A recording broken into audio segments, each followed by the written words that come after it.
మనకిచ్చే ఒక అభయాన్ని, ఒక వాగ్దానాన్ని, దేవుడు మన జీవితాలను ప్రోత్సహించడానికి, మనల్ని బలపరచడానికి ప్రభువు చేసే గొప్ప కార్యాలని మనము జ్ఞాపకం చేసుకుందాం. యెషయా గ్రంథం 43వ అధ్యాయం. ఈ యొక్క అధ్యాయం చాలా గొప్పది. మునుపటి వాటిని మనము జ్ఞాపకం చేసుకోకుండా, పూర్వ సంగతుల్ని తలుచుకోకుండా, ఇజ్రాయేలుకు దేవునికి మధ్య ఉన్న అత్యున్నతమైన సంబంధం ఎంత గొప్పదో ఆ విషయాన్ని ఈ కీర్తనల్లో మనము చూస్తాం. సృష్టికర్తగా దేవుడు, ఒక రక్షణకర్తగా దేవుడు మన జీవితాలకు ఎలా ఉన్నాడో అన్న భావన మన జీవితాలకు ఎలాంటి ప్రోత్సాహం ఇస్తుందో ఈ యొక్క అధ్యాయంలో మనకి చాలా స్పష్టంగా కనబడుతుంది.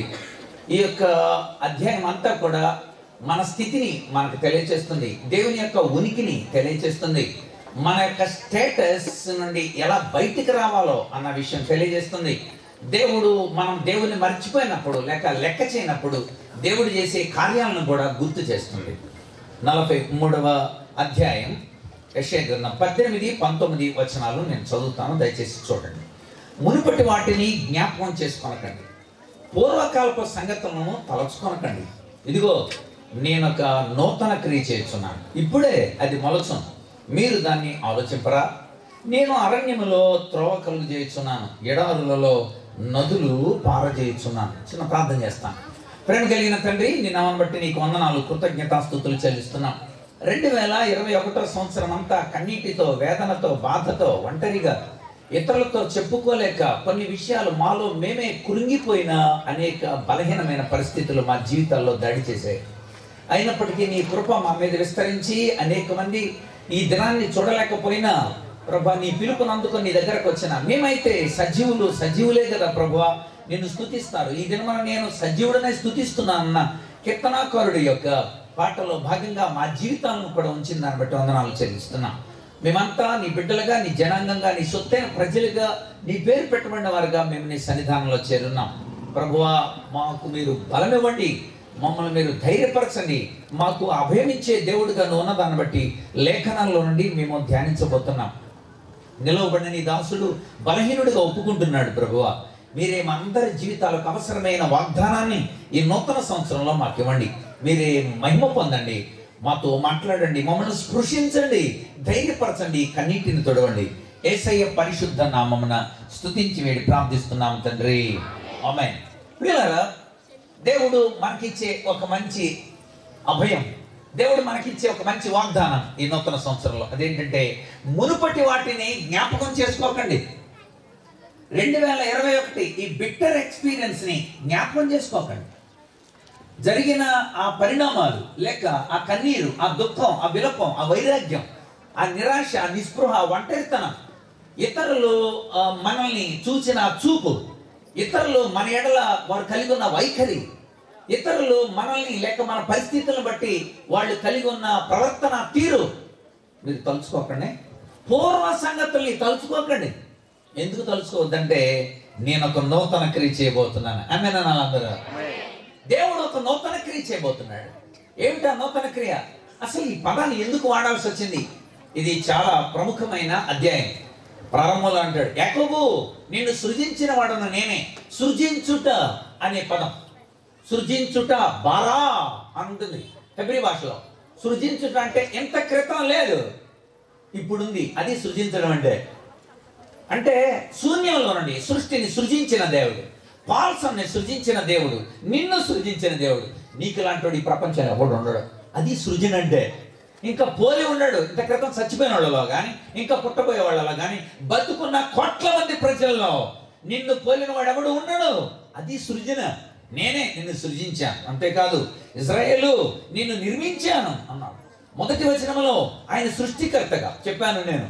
ఈ అధ్యాయంలో దేవుడు తన్ను తాను బయలుపరుచుకున్నాడు. ఎందుకు చెప్తున్నాడు ఆయన? మర్చిపోరా ఆ విషయాలన్నీ, మాటికి గుర్తు చేసుకుంటే పెయిన్ కదా నీకు, మాటికి గుర్తు చేసుకుంటే అదంతా నీ మనసుకు బాధ కదా నీకు. మనకి ఇలాంటి బలహీనమైన పరిస్థితులు వచ్చినప్పుడు మనం ఇతరులకు చెప్పుకోలేము. ఈవెన్ జ్వరం వచ్చినా నాకు జ్వరం వచ్చిందని చెప్పుకోలేకపోయాం తెలుసా? ఎందుకని? జ్వరం వస్తే కరోనా అంటారు, జలుబు వస్తే చర్చిలోకి రానివాడు, దగ్గు వస్తుంటే దూరం ఉంచుతాడు, కొంచెం అనుమానంగా నీరసపడిపోతే అదేమో టెస్ట్ చేయించుకున్నావా అని అంటారు. ఇలాంటి అనేకమైన బలహీనమైన ఆలోచనల చేత దాడి చేయబడ్డా మర్చిపో అంటాడు దేవుడు. ఎలా చెప్పగలిగాడు దేవుడు అన్నమాట? ఆయన ఏమై ఉంటే చెప్పగలిగాడు అన్నమాట. మనం ఏమై ఉంటే ఆ మాట వినాలి. కనుక దేవునికి మనకి మధ్య ఉన్న సంబంధం ఒక అత్యున్నతమైన సంబంధం. ఆ సంబంధాన్ని తెలియజేస్తూ చెప్పాడు. కనుక ఈ సందర్భం వరకు కూడా ముందు ఆలోచించాలి. దేవుడు ఈ మాట పలుకుతున్నాడు, మునుపటి వాటిని జ్ఞాపకం చేసుకోకండి, పూర్వ సంగతులను తలుచుకోకండి, నేను ఒక నూతన క్రియ నేను చేయబోతున్నాను. ఎవరు నేను? ఆ నేను అనే ఆయన ఎవరో ముందు మనం చూడాలి. నెంబర్ 1, ఆయన మొట్టమొదటి వచనంలో నేను సృష్టికర్తను. బరా, అసా, యత్సార్, బనా అనే హెబ్రీ పదాలు 4 కనబడతాయి ఆదికాండం 2వ అధ్యాయంలో. సృజించాను, to make something from nothing. దేవుడు శూన్యంలో నుండి సృష్టిని చేశాడు. ఏమీ లేనప్పుడు చేస్తే దాన్ని సృజన అంటారు. ఇప్పుడు కొండలు చేశారు, దాన్ని మట్టి తీసుకున్నారు. అది ఆశ అంటే అర్థం to make something from something, ఏదో తీసుకొని చేశారు. అలా కాదు, ఏమీ లేనప్పుడు దేవుడు శూన్యములో ఒక సృష్టిని చేశాడు. దేవుడు ఆదాం అనబడిన వాడు లేనప్పుడు దేవుడు ఆదామును తయారు చేశాడు. సృజించెను, నిర్మించెను, చేసెను, కట్టెను అనే 4 పదాలు ఉంటాయి. ఈ సృష్టికర్త మన ఎడల కలిగి ఉన్న ఉద్దేశం 4 రూపాల్లో బయటపడింది ఆదికాండం 1-2 అధ్యాయాల్లో. ఆయన మనలను సృజించెను, ఆయన మనలను నిర్మించెను, ఆయన మనలను చేసెను, ఆయన మనలను కట్టెను. కనుక దేవుడు తాను సృష్టికర్తగా నిరూపించుకున్నాడు. 14వ వచనం చూడండి. ఇశ్రాయేలు పరిశుద్ధ దేవుడు నీ విమోచకుడిని నేనే అన్నాడు. ఒకటి, సృష్టికర్తగా తాను బయలుపరుచుకున్నాడు. నేనే సృష్టికర్తను మాట్లాడుతున్నా కనుక నేను చెప్పడానికి యోగ్యుడిని. రెండవది, నేను విమోచకుడిరా. ఎంత క్రితం నుండి అనేకమైన పరిస్థితుల్లో నేనే విమోచించా, శత్రువులను విమోచించా, వ్యాధుల నుండి విమోచించా, అనేకమైన తెగుళ్ళు మిమ్మల్ని దాడి చేసినప్పుడు విమోచించాను నేను. అంతేకాకుండా అనేకమైన సముద్రాలు లాంటివి, అనేకమైన నదులు మీకు అడ్డొచ్చినప్పుడు నేను విమోచించా. అనేక మంది రథాలు వేసుకొని మీ మీద దాడి చేసినప్పుడు, మీరు ఆరాధనలు చేస్తున్నప్పుడు దాడి చేసినప్పుడు, మీరు నిద్రపోతున్నప్పుడు దాడి చేసినప్పుడు, చుట్టూరు సైన్యంగా కూడి మిమ్మల్ని లేకుండా చేయాలనుకున్నప్పుడు, మీరు కొండ మీద ఉంటే చుట్టూరు 1,85,000 మందితో సైన్యంతో వచ్చిన ప్రజలు కూడా నేనే నాశనం చేశా. నేను విమోచకుడిని. ఒకటి, నేను సృష్టికర్తను కనుక మాట్లాడుతున్నా. 2, నేను విమోచకుడును అందుకు మాట్లాడుతున్నా. 3వ వచనం చూడాలి. అక్కడ యెహోవానకు నేను దేవుడను, ఇశ్రాయేలు పరిశుద్ధుడని, నేనే నిన్ను రక్షించేవాడను అని అన్నాడు. నేనే మీకు రక్షకుడను అంటే అర్థం, మీరు ప్రాణాపాయంతో భయపడిపోయారు. మీరు చాలాసార్లు మరణాపాయంతో, అయ్యో మేము చచ్చిపోతామేమో, ఈ అరణ్యంలో చచ్చిపోతామేమో అనుకున్నారు, ఆకలితో చచ్చిపోతామేమో అనుకున్నారు, నీళ్ళతో చచ్చిపోతామేమో అనుకున్నారు, అరణ్యంలో ఎండకి చచ్చిపోతామేమో అని అనుకున్నారు. పగలు మేఘస్తంభాన్ని పెట్టి, రాత్రి అగ్నిస్తంభాన్ని పెట్టి, వాటిల్లో నేనుండి మిమ్మల్ని రక్షించా. నేను చెబుతున్నా, వెనక వాటిని జ్ఞాపకం చేసుకో, మునుపటి వాటిని ఆ పూర్వ సంగతులు తలుచుకోకు. నేను ఒక నూతన క్రియ చేయబోతున్నాను. ఆమేన్. కనుక నేనెవరిని? సృష్టికర్తను. నేనెవరిని? విమోచకుడిని. నేనెవరిని? రక్షకుడిని. ఇంకో కొంచెం ముందుకు చదవండి. 15వ వచనం. యెహోవానకు నేనే మీ పరిశుద్ధ దేవుడును, ఇశ్రాయేలు సృష్టికర్తకు నేనే మీకు రాజును. అబ్బా, రాజు తలుచుకుంటే దెబ్బలకు కుదువా? పైన ఆర్డర్ ఇస్తే ఇక్కడ అన్ని కూడా సరఫరా జరుగుతున్నాయి, బియ్యం దగ్గర నుండి అట్లా నీళ్ళ దగ్గర నుండి. అంటే అర్థం, అక్కడ మీట నొక్కితే ఇక్కడ జరుగుతున్నాయి. అంటే అధికారం అంటే అది అధికారం వికేంద్రీకరణ చెంది, అధికారం అక్కడ నుండి ఇక్కడ వరకు వ్యాప్తి చెందినప్పుడు అక్కడ అంటే అక్కడ జీవో చేస్తే ఇక్కడ అమలవుతుంది. దేవుడు కూడా అంతే.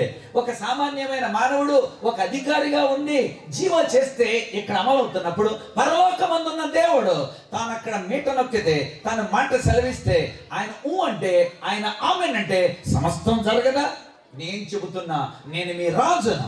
రాజుగా వచ్చి, రాజుగా గుర్తింపబడి, రాజుగా పూజింపబడి, రాజుగా ఆయన సిలువ వేయబడి, రాజుల రాజుగా ఉన్నవాడు నీకు చెబుతున్నాడు, వెనకున్న వాటిని మర్చిపో, ముందున్న వాటి కోసం ఎగిరిపడు, వెనకున్న వాటిని మర్చిపో. నేను ఒక నూతన క్రియ చేస్తున్నాను. నేను నూతన క్రియ చేయొచ్చు అన్నప్పుడల్లా మీరు ఆమేన్ అని అనాలి.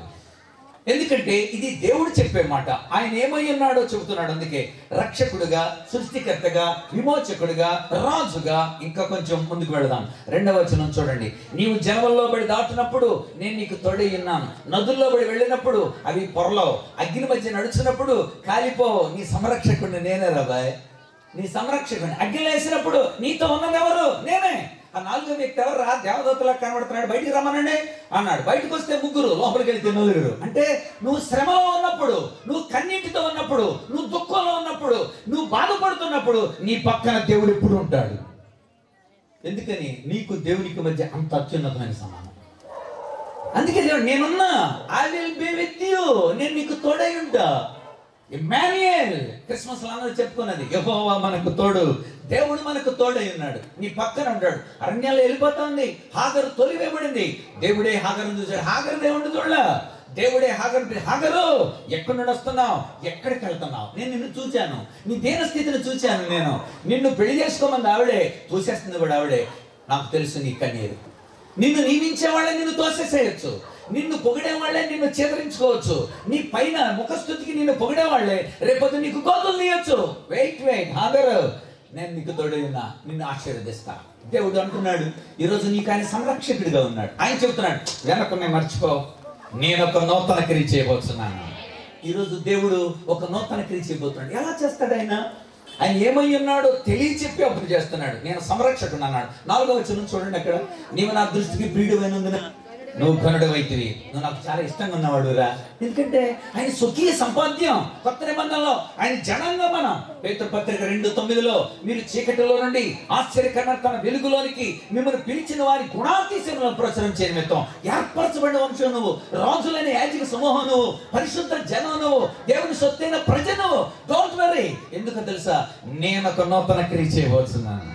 ఎందుకంటే నీకు నాకు మధ్య ఉన్న సంబంధం అది. ఇంటి సంబంధం 4వ వచనం అంటాడు, నేను నిన్ను ప్రేమించున్నాను కనుక నీకు ప్రతిగా మనుషులను నేను అప్పగించున్నాను, నీ ప్రాణానికి ప్రతిగా జనాలను నేను అప్పగిస్తున్నాను. ఐ లవ్ యూ, నేను నిన్ను ప్రేమిస్తున్నాను. ప్రేమించే దేవుడు ఆయన, ప్రేమించేవాడు మనల్ని అలా చేయడు, అన్యాయం చేయడైనా. దేవుడు అన్యాయం చేశాడని మన నోటితో అనకూడదు, దేవుడు ఎందుకు ఇలా చేశాడని కూడా అనకూడదు. ఎందుకంటే ఆయన కార్యాలు అగమ్యాలు, ఆయన మార్గాలు మనం గ్రహించలేం, మాటల్లో వల్లించలేం, రాతల్లో చూపించలేం, అవ్యక్తం అనిర్వచనీయం ఆయన యొక్క కార్యాలు. అందుచేత దేవుడు అన్నాడు నేనున్నాను. ఆయన కార్యాలు రోమీయులకు రాసిన పత్రిక 11వ అధ్యాయంలో కూడా మనము ఆ మాట మనం చూస్తాం. రోమపత్రిక 11వ అధ్యాయం 33. దేవుని బుద్ధి జ్ఞానముల బాహుళ్యం ఎంత గంభీరం, ఆయన తీర్పులు శోధింపు ఎంత అసఖ్యములు, ఆయన మార్గములు అగమ్యములు. అంటే అవి మనము గ్రహించలేము. కింద అంటాడు 1వ వచనంలో, ఆయన అడుగుజాడలు పట్ట అసఖ్యములు అన్నాడు. అలాంటి దేవుడు ఈరోజు మనతో చెప్తున్నాడు, ఇదిగో వెనకున్న వాటిని జ్ఞాపకం చేసుకోకు, పూర్వ సంగతులు తలుచుకోకు, మునుపటి వాటిని జ్ఞాపకం చేసుకోకు. ఎందుకంటే సమస్త ఎరిగినండి నేను. ఎందుకని? నేను సృష్టికర్తను, నేను విమోచకుని, నేను రక్షకుని, నేను రాజును, నేను సంరక్షకుని, నేను ప్రేమించేవాడిని. కనుక నీతో చెబుతున్నాను, నేను ఒక నూతన క్రియ చేయబోతున్నాను. దేవుడు మన జీవితాల్లో నూతన క్రియ చేయాలని ఆశిస్తున్నారా? దేవుడు ఏమై ఉన్నాడో ముందు తెలుసుకోండి. 2, దేవునికి మనకి మధ్య ఉన్న సంబంధాన్ని పెంచుకోవాలి. వాళ్ళు చేయవలసింది చేయలేదు. ఈరోజు కరోనాని దేవుడు ఎందుకు యాక్సెప్ట్ చేశాడు? ఎందుకు దేవుడు ఆమెన్ అన్నాడు?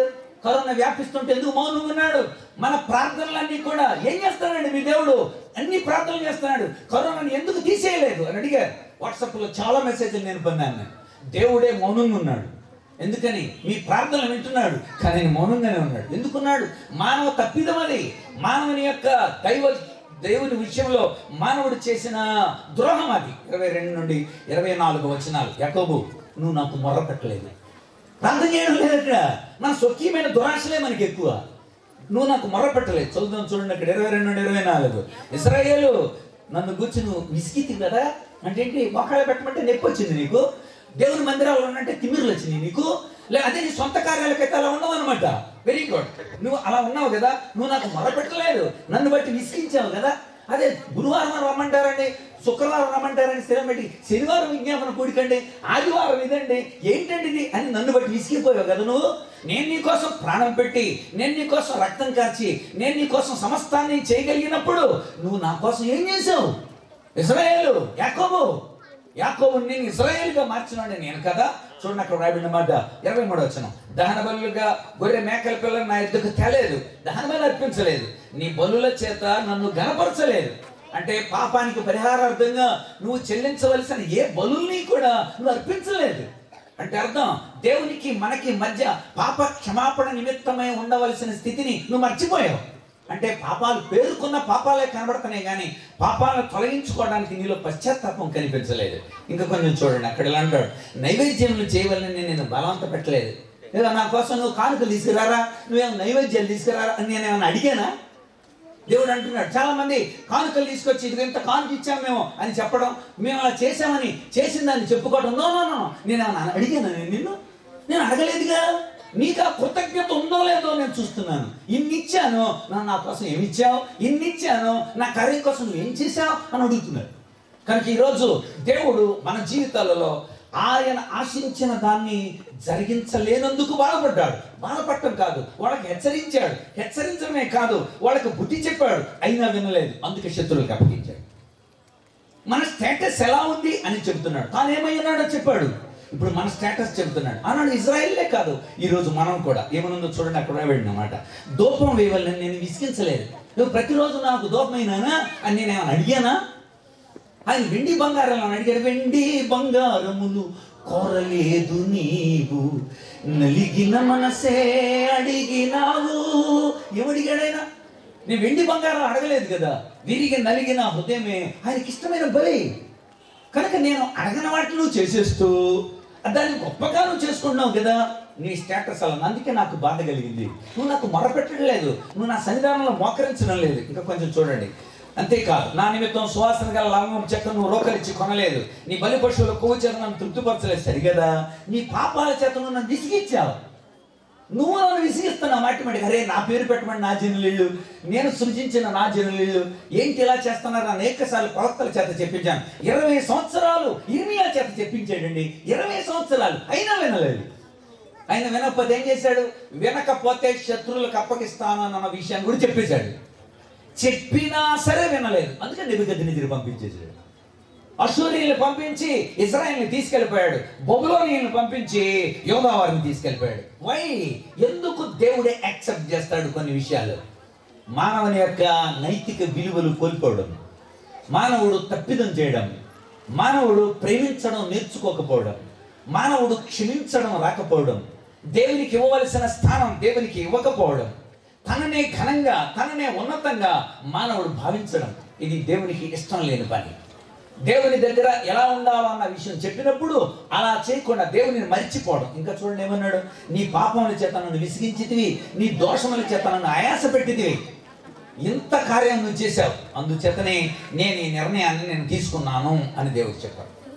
అందుచేత దేవుడు తానేమై ఉన్నాడో చెప్పాడు, మన స్టేటస్ ఏంటో చెప్పాడు. మూడవది, ఆయన చేసిన కార్యాలను గుర్తు చేశాడు. మర్చిపోయావు కదా నువ్వు? ఒకసారి నేను గుర్తు చేస్తాను, నా కార్యాలు గుర్తు చేస్తాను నేను. చూడండి, ఒకసారి వరుసగా వెళితే మనకు కనబడుతుంది. జలముల్లో బడి దాటునప్పుడు నేను నీకు తోడేందును, నదుల్లో బడి వెళ్ళినప్పుడు అవి నీ మీద పొరలవు, నువ్వు అగ్ని మధ్య నడుచున్నప్పుడు అవి కాలిపోవు, జ్వాలలు నిన్ను కాల్చవు అని చెప్పాను కదా. అలాగే చేశాను కదా. జలాల్లో నుండి వెళ్ళిపోయేటప్పుడు నిర్గమకాండ 14:21 వచనంలో ఎర్ర సముద్రాన్ని దాటడానికి దేవుడు జస్ట్ మాటసారి ఒకసారి, ఇదిగో మోసెస్ నువ్వు వెళ్ళి, ఇదిగో నేనే తూర్పు గాలి నడిపిస్తాను, కర్ర ఒకసారి అలా చూపించు అన్నాడు. మోసెస్ కర్ర అలా చూపించాడు. వెంటనే ఎర్ర సముద్రం పాయలేంది. వాళ్ళు తడిలో వెళ్ళలేరని దేవుడు మన తూర్పు గాలి రప్పించి చక్కగా పొడిగా చేసి ఆ ఎర్ర సముద్రం నడిపించాడు. జలాలు దాటినప్పుడు నేను నీకు తోడేంటున్నానుగా, చేయలేదా నీకు? అంతేకాదు, యోర్దాను యెహోషువ గ్రంథం 3:14 నుండి 17 వచనాలు చదివితే పై నుండి ప్రవహించేనది. ఎర్ర సముద్రం అయితే పాయలు చేశాడు, కానీ యోర్దాను అలా కాదు, పై నుండి కిందకి ప్రవహించే, చాలా ప్రవాహ వేగం చాలా ఎక్కువ. అలాంటిది పైనే ఆపేసి నీళ్లు మిగిలిన ఇలా కిందకి వెళ్ళిపోయిన తర్వాత అప్పుడు దేవుడు తన జనాంగాన్ని యోర్దాను గుండా నడిపించాడు. అంటే యోర్దానును ఆపాడు, ఎర్ర సముద్రాన్ని పాయ చేశాడు. గుర్తుకు రాలేదా నీకు?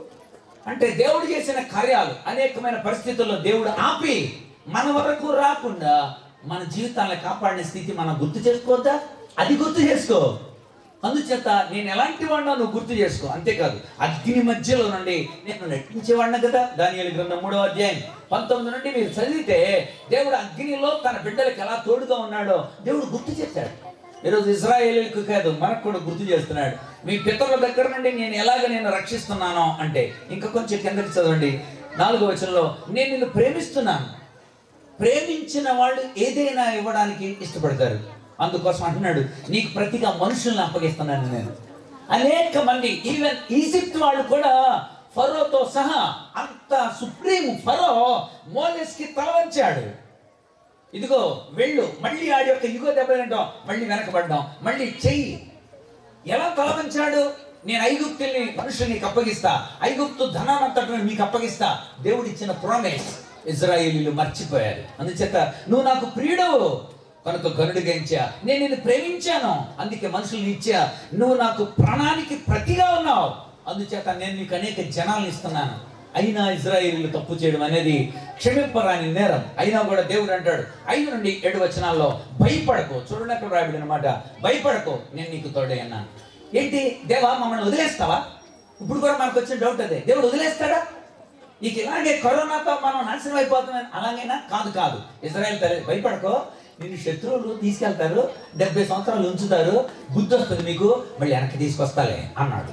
కొన్నిసార్లు మనం కూడా గట్టిగా కఠినమైన శిక్ష ఇస్తాం మన పిల్లలకి. అరే, నిన్ను కొట్టింది ఎందుకు అనుకుంటున్నావు? నువ్వు బుద్ధిలే పని చేసావు కనుక మళ్ళీ నేను సాయంత్రం వస్తానులే, స్కూల్ నుండి తీసుకొస్తా అంట.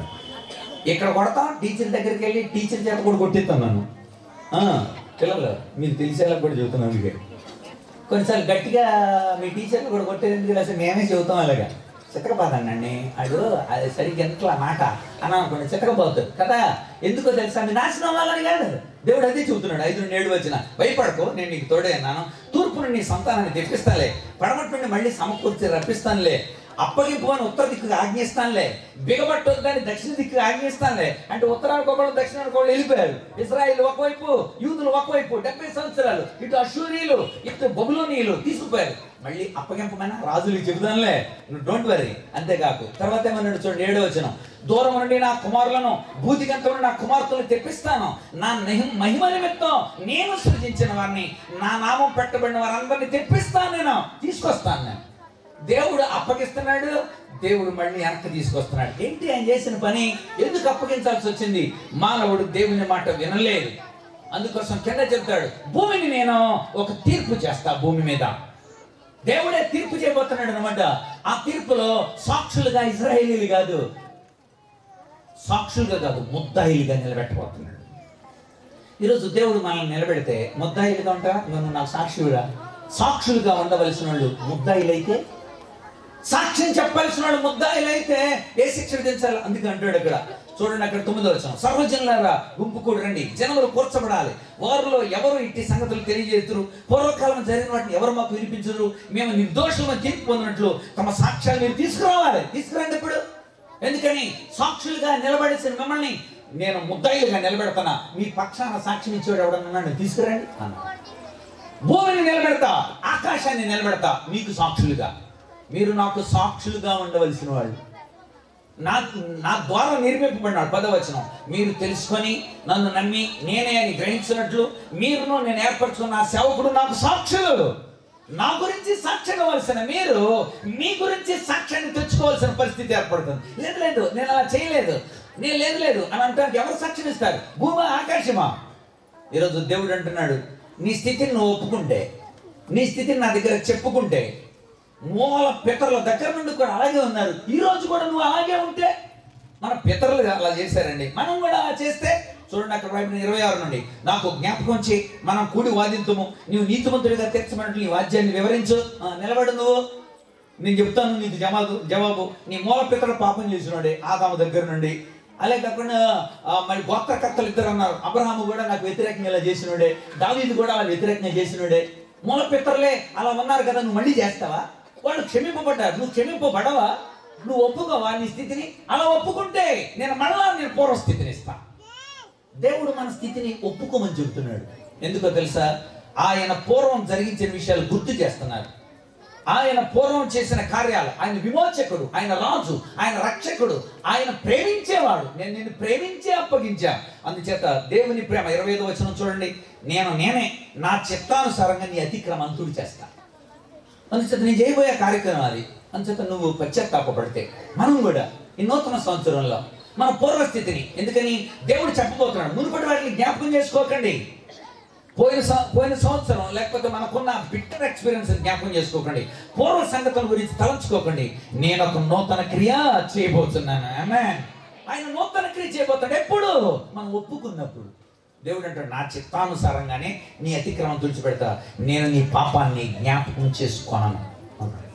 ఎంత గొప్ప ఆదరణకరమైన మాట. ఈరోజు గుర్తుంచుకోండి, ఈ నూతన సంవత్సరంలో ఆయన జ్ఞాపకం చేసుకోవడంటే ఎప్పుడు? నువ్వు ఒప్పుకున్నప్పుడు, దేవుణ్ణి తెలుసుకున్నప్పుడు, దేవుడు ఎలాంటి వాడు ఎరిగి ఆయన దగ్గర మన స్థితిని మీరంతా విఫలమయ్యారని చెబుతాడు. మీరంతా విఫలమయ్యారు. ఈ సంగతి 22 నుండి 24 గంటలు కూడా దేవుని బిడ్డలు విఫలమైన స్థితి మనకు గుర్తు చేస్తాడు. మీరు కూడా విఫలమవుతారా? మీరు గమనిస్తే యెషయా గ్రంథం మినీ బైబిల్ అంటారు. మినీ బైబిల్ ఎందుకంటే బైబిల్ 66 పుస్తకాలు ఉంటాయి. యెషయా గ్రంథంలో 66 అధ్యాయాలు ఉంటాయి. 39 అధ్యాయాలు పాత నిబంధన సూచనలు ఉంటాయి మీరు చదివితే కరెక్ట్గా. తర్వాత ఉన్న 27 అధ్యాయాలు కొత్త నిబంధనకు పోలి ఉంటాయి. అంటే ఇది కొత్త నిబంధనకి సంబంధించిన విషయం. వారి పాపాలని నేను జ్ఞాపకం చేసుకోను, నేను పరిహరించేస్తా, నేను మర్చిపోతా, పేజీలు చించేస్తా. కొలస్సీ పత్రిక 2 అధ్యాయం 13 నుండి 15 వచనాలు ఏమని రాబడింది?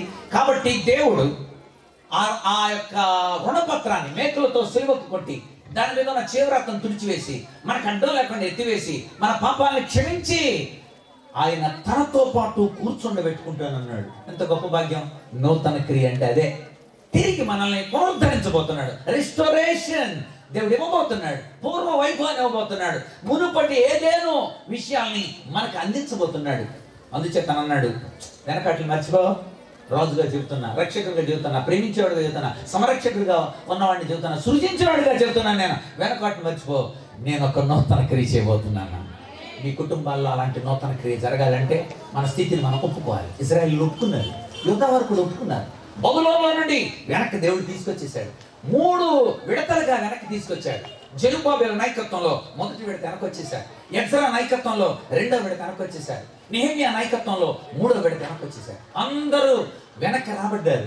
దేవుడు ఆ తర్వాత అద్భుతంగా జకరియా ద్వారా, హగ్గయి ద్వారా అద్భుతంగా వాళ్ళకి తెలియజేసిన తర్వాత మందిరాన్ని మళ్ళీ కట్టించాడు. గోడలు నెహెమ్యా ఎజ్రాల ద్వారా అద్భుతంగా కట్టించాడు. ఎంత అద్భుతం!